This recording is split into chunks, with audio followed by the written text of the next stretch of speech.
किंवदंती यह है कि अजातशत्रु ने जब अपने पिता बिंबिसार की हत्या सिर्फ धन के लिए कर दी, तब बिंबिसार की पत्नी ने उस आकुत धन संपदा को एक ऐसे पत्थर के चट्टानों में कैद कर दिया जो आज तक उसे तोड़ा या खोला नहीं जा सका। यह गुफा स्वर्ण भंडार के नाम से मशहूर है, जो बिहार के राजगीर जिले के अंदर स्थित है। इस गुफा के बारे में विस्तृत जानकारी वहाँ पर उपस्थित पंडित जी ने पूरा विस्तार से बताया, जो इसी वीडियो में बताया गया है। इन्होंने यह भी बताया कि अंग्रेजों ने भी इस गुफा को तोड़ने की कोशिश की, बट अभी तक इसे तोड़ा नहीं जा सका, और ना ही आगे भारत सरकार के द्वारा इनको तोड़कर चेक करने की न तोड़ने की गुंजाइश ही है। तो चलिए विस्तृत जानकारी लेते हैं कि ये जो है स्वर्ण भंडार क्या है, कैसा दिखता है, जिसके बारे में विस्तृत जानकारी यहाँ पर दी गई है। ब्राह्मण की तरफ से आप सबों को शुभाशीर्वाद। जी। देखिए ये खुदाई में मिला है सर। अच्छा। नालंदा विश्वविद्यालय की तरह है ये। एशिया महादेव यूनिवर्सिटी का नाम आता है। प्रथम तो हुआ तक्षशिला, जो आपका पाकिस्तान और अफगानिस्तान के बॉर्डर पर है, जिसका राजधानी बेलूचिस्तान हुआ। द्वितीय नालंदा और तृतीय विक्रमशिला जो भागलपुर में है सर।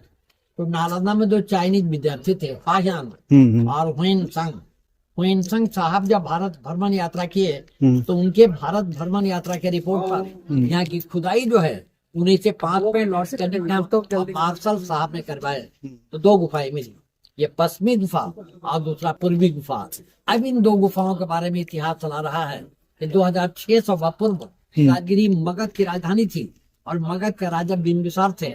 इस पश्चिमी गुफा को बिंबिसार का भंडार खजाना माना गया है। इस जंगला के सामने एक दरवाजे का निशान है और दरवाजे के पीछे 3 माइल की लंबी गुफा है।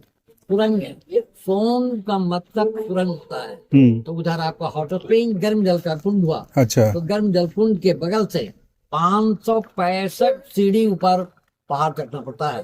पहाड़ का नाम है वैभारगिरी। इस वैभारगिरी पहाड़ी के ऊपर में सप्तपर्णी गुफा है। तो सप्तपर्णी गुफा का अंडरग्राउंड रास्ता यहाँ तक बताया गया है।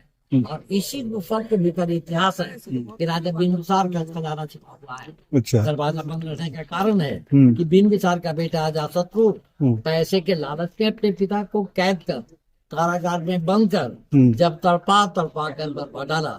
ये कारागार आपका झूले वाली लाइन में है। तो राजा बिंबिसार की पत्नी जो थी कौशल्या, गुस्से में आकर खजाना जैन मुनि गौतम स्वामी को सौंप गए, लेकिन वो तो साधु थे, धन का जरूरत था नहीं। वो इसी गुफा के भीतर रखकर ऊपर से पत्थर का दरवाजा बंद कर एक लिपि लिख दिए भीतर में कि वह लिपि जो विद्वान पढ़ेंगे दरवाजा आप पे आप खुल जाएगी।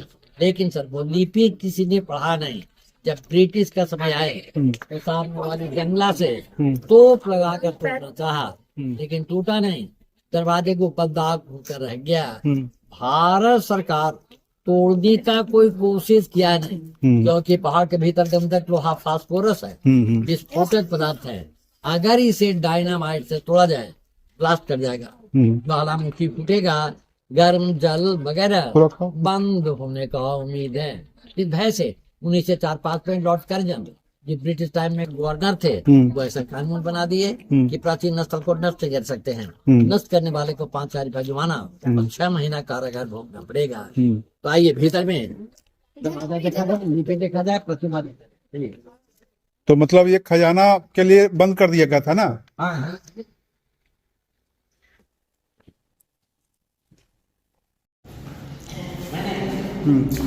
इसी दरवाजे के तरफ में अच्छा। बाहर में चर्चा किए सर। हाँ। ये खजाने का मेन गेट है। Main gate. और इसी गेट को ब्रिटिश सरकार सामने वाली खिड़की से तोप लगाकर तोड़ना चाहा, तो टूटा नहीं, यह दाग होकर रह गया। अब ये दरवाजा खोलने का एक तरीका वो बच्चा हल्ला नहीं करो। अच्छा। एक लिपि लिख दिया, वो लिपि देखिए।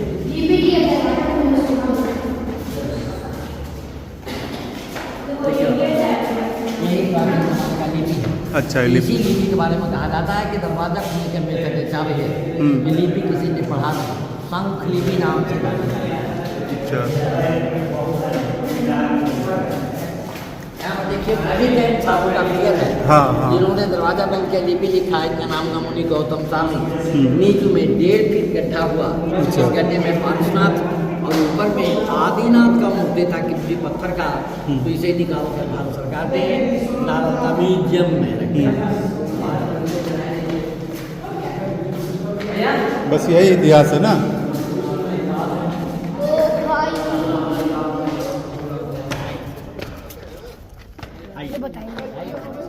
आइए बाबू, थोड़ी सेल्फी नहीं ना। देख लें पहले तो ना, अरे फिर बार बार थोड़े ना आते हैं। और खजाना का दरवाजा है करके बंद किया गया है, पता है? अरे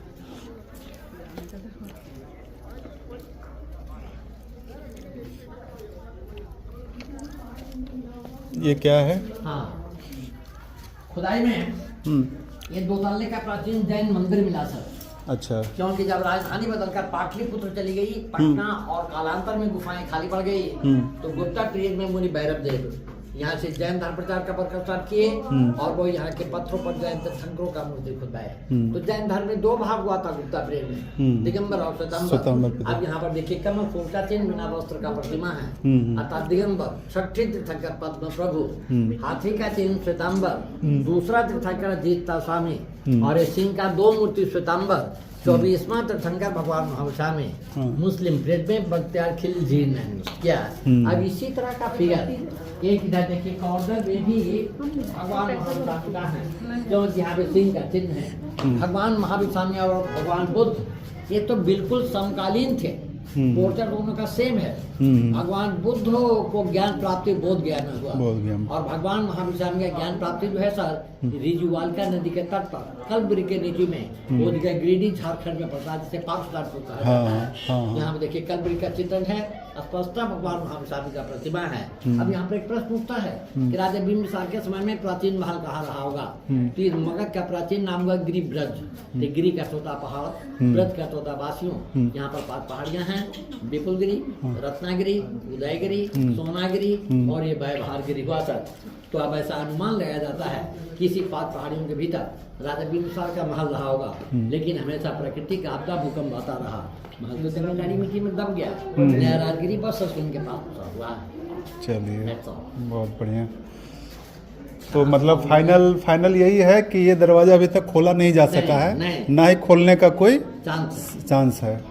लेकिन इसमें किंवदंती है कि यह खजाना जी। खजाना